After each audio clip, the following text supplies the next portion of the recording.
నమస్తే. Welcome to our channel. Bollywood super star అయిన సైఫ్ అలీ ఖాన్ ఇంట్లో దొంగతనం అవ్వటం, దొంగ సైఫ్ అలీ ఖాన్ పైన దాడి చేయడం ఇవన్నీ చూస్తూనే ఉన్నాం. అయితే ఎట్టకేలకు దొంగని పట్టుకోవడం అయితే జరిగింది. ఇంట్రోగేషన్‌లో ఉన్నారు. ఇదే విషయంగా డిస్కస్ చేద్దాం. ప్రస్తుతం మనతో పాటు సీనియర్ జర్నలిస్ట్ కిరణ్ పూల్దాస్ గారు ఉన్నారు. Hello sir. నమస్తే. నమస్తే అండి. సో సార్, సైఫ్ అలీ ఖాన్ అంత సెక్యూరిటీ ఉండే బాంద్రా ప్లేస్‌లో ఆయన బిల్డింగ్‌లో దొంగ సీసీటీవీ విజువల్స్ కూడా వేయటం జరిగిందనమాట. సో అట్ లాస్ట్ అయితే దొంగని పట్టుకున్నారు.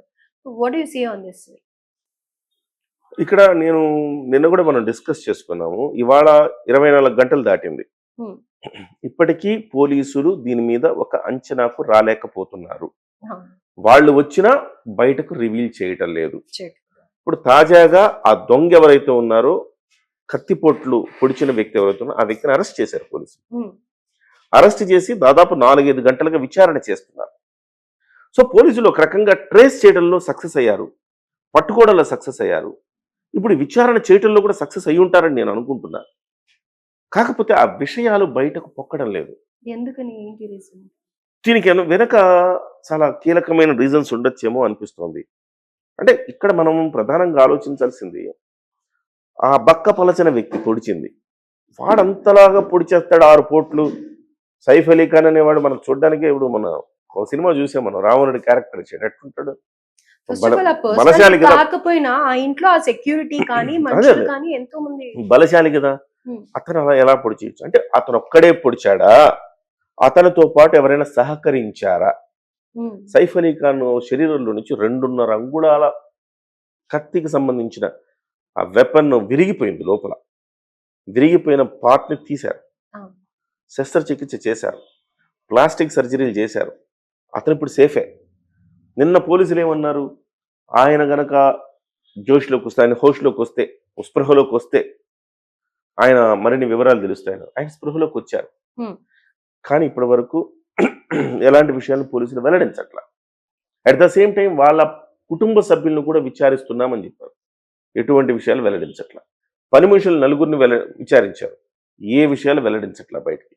ఇప్పుడు సాక్షాత్ ఆ పొడిచిన వాడిని కూడా విచారిస్తున్నారు. హ్మ్. ఇప్పటి వరకు ఏమీ వెల్లడించట్లేదు.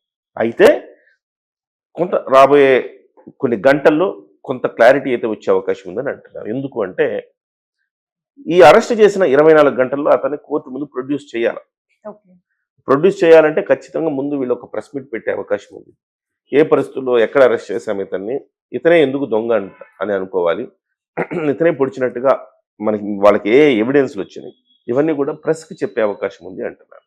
డెఫినెట్గా ఇక్కడ 2 విషయాలు క్లియర్ అండి. ఒకటేంటంటే, ఇది అతను ఒక్కడి పనే కాదు. హ్మ్. ఖచ్చితంగా అతనికి ఒక నెట్వర్క్ సహాయం చేసింది.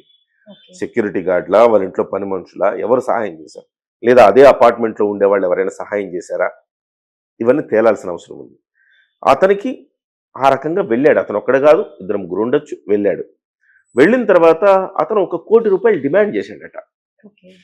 సైఫ్ అలీ ఖాన్ని. మీ పిల్లల్ని చంపేస్తాము, సో ₹1 కోటి ఇస్తే ఓకే, లేకపోతే ఈ రోజు కాకపోయినా ఇంకోసారైనా మీ పిల్లల్ని వేసేస్తామని చెప్పాడని ఒక వార్త వస్తుంది. ఆల్రెడీ ఆ దొంగ వెళ్ళి ఆ జై అనే బాబు రూమ్ లో ఉన్నాడు అని అనేసి అని అంటూ ఉన్నారు. ఆ బాబు రూమ్ లోకి వెళ్ళబోతుంటే ఒక పని మనిషితోటి వాగ్వాదం అయింది. ఆ వాగ్వాదంలో పని మనిషిని చేయాల కత్తితోటి.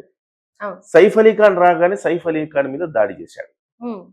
సో ఇవాళ మనకు అర్థమవుతున్నది ఏంటంటే, వాడు ఒకవేళ బయట వాడు అయి ఉంటే పిల్లాన్ని కిడ్నాప్ చేసి ₹1 కోట్ల డిమాండ్ చేయొచ్చు అన్న ఉద్దేశంతో వచ్చి ఉండాలి.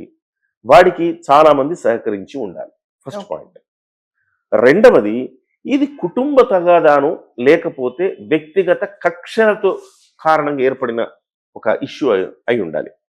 కుటుంబ తగాదా అంటే, ఇప్పుడు అక్కడ మొదటి భార్య కొడుకు ఇబ్రహీం అక్కడే ఉన్నాడు. అతనే స్వయంగా తీసుకెళ్ళాడు. తీసుకెళ్ళాడు. తర్వాత కరీనా కపూర్ ఉన్నది ఇంటి దగ్గరే. తర్వాత మిగతా వాళ్ళు కుటుంబ సభ్యులు ఎవరో ఉన్నారట. వాడు పొడిచి వెళ్ళిపోతుంటే కూడా కనీసం 7 సెక్యూరిటీ సిబ్బంది ఉన్నారు, సైఫ్ వ్యక్తిగత సిబ్బంది ఉన్నారు, పని మనుషులు ఉన్నారు, 3 అంచెల భద్రతా వ్యవస్థ ఉంది అక్కడ. సో ఇంత ఉన్నప్పుడు కూడా వాడు రిటర్న్లో కూడా వాడు పారిపోయేటప్పుడు కూడా ఎందుకు పట్టుకోలేకపోయాడు మిస్టరీగా ఉంది. హ్మ్. ఇవన్నీ ఛేదించాల్సిన అవసరం ఉంది. ఇది ఇంటి పనే, బయటోడి పనే? ఇది ఇంటి గొడవ, లేకపోతే బయట గొడవ, లేకపోతే ఒక ఆగంతకుడు యాదృచ్ఛికంగా డబ్బుల కోసం చేసిన పనే? ఒకవేళ ఏం జరిగినా కానీ మేనేజ్మెంట్ జరుగుతుందేమో అనిపిస్తుంది ప్రియాంక గారు. ఓకే. మేనేజ్మెంట్ జరిగి ఇది బయటోడు ఎవడో వచ్చాడు మమ్మల్ని పొడిచాడు వెళ్ళిపోయాడు అని చెప్తారు అనుకుంటున్నాను నేను ఫైనల్ గా. ఎందుకంటే పోలీసులు ఇంత గుంభనంగా ఇంత రహస్యంగా ఉంచారు అంటే సంథింగ్ ఈజ్ గోయింగ్ ఆన్, అక్కడ ఏదో జరుగుతోంది. దాన్ని కప్పిపెట్టి ఈ రకమైన వాదనే తెర మీదకి తెస్తున్నారు అంటే ఇదే ప్రొజెక్ట్ చేసి ప్రెస్ మీట్ లో కూడా ఇదే చెప్తారు అనుకుంటున్నాను. సో జనరల్ గా దొంగ వచ్చాడు ఇలా అటాక్ అయింది అనేది చెప్తారు తప్ప ఇన్సైడ్ స్టోరీ అయితే రివీల్ చేసే ఛాన్సెస్ లేవు అని అంటారు. అవునవును. ముఖ్యంగా మనం సైఫ్ అలీ ఖాన్ గురించి మనం మాట్లాడుకోవాలి. సైఫ్ అలీ ఖాన్ ఒక్క సినిమాకి 10 నుంచి 15 కోట్ల రూపాయలు రెమ్యునరేషన్ తీసుకుంటాడు. వాళ్ళ ఆవిడ కరీనా కపూర్, ఆమె కూడా మంచి ఆర్టిస్ట్, 10 కోట్ల వరకు 5 నుంచి 10 కోట్ల వరకు రెమ్యునరేషన్ తీసుకుంటారు ఆవిడ కూడా. అట్ ద సేమ్ టైం వాళ్ళది రాజ కుటుంబం. ఉమ్, షర్మిలా ఠాకూర్ అండ్ ఈ మన్సూర్ అలీ ఖాన్ పటౌడీ పటౌడీ. సంబంధించిన సంతానం మీద వాళ్ళది రాజవంశం. వాళ్ళది ఉమ్, గతంలో ఎవరైతే రాజులు ముస్లిం రాజులు మహమ్మదీయులు ఇక్కడ పరిపాలించారో వాళ్ళలో ఇతను కూడా వాళ్ళ వంశం నుంచి వచ్చిన కుటుంబం ఇది. వాళ్ళకి ఇప్పటికి కూడా రాజభవంతి ఉంది. ఉమ్, ఆ రాజభవంతిలో అనేక సినిమాల షూటింగ్ కూడా తీస్తారు. ఓకే. ఎట్ట లేదన్నా 1000 కోట్ల రూపాయలు ఉండేవాళ్ళు అండి వాళ్ళు. 1000 కోట్లు ఉన్నా కానీ ఆ రాజభవంతిలో లేకుండా ఇక్కడ ఎందుకు ఉంటున్నాడంటే ఒక సెక్యూరిటీ పర్పస్. బాంద్రా వెస్ట్ అంటే అత్యంత భద్రమైన ప్లేస్ అని చెప్పుకోవాలి, సెలబ్రిటీలు ఉంటారు కాబట్టి అక్కడ ఉన్నారు. అదే సమయంలో 11 అంతస్తులు ఉంటున్నాడు, కింద సెక్యూరిటీ, అతని సొంత సెక్యూరిటీ, పని మనుషులు, ఇన్ని వలయాలు దాటి అతను పొడిచి మళ్ళీ అన్ని వలయాలు దాటి బయటకు వచ్చాడంటే పోలీసులు ఈ వంశంలో చాలా కీలకంగా వ్యవహరించాల్సిన అవసరం ఉంది. సో దీంట్లో ప్రభుత్వం కూడా కొంత బాధ్యత వహించాలి. సో ఇది ఇటీవల జరిగిన ఘటనలన్నీ కూడా చూస్తే కనుక ప్రభుత్వానికి కూడా ఒక చెడ్డ పేరు వస్తుంది. ప్రభుత్వం మీద కూడా ఇది ముంబై సేఫ్ కాదు అనే ఒక ఇది తెస్తున్నారు కాబట్టి ప్రభుత్వం కూడా దీని మీద చేయాలి. డెఫినెట్ గా రాబోయే కొన్ని గంటల్లో దీనికి సంబంధించిన పూర్తి క్లారిటీ వస్తుందని నేను అనుకుంటున్నాను. అసలు పట్టుకున్నారు కాబట్టి. రైట్. Thank you.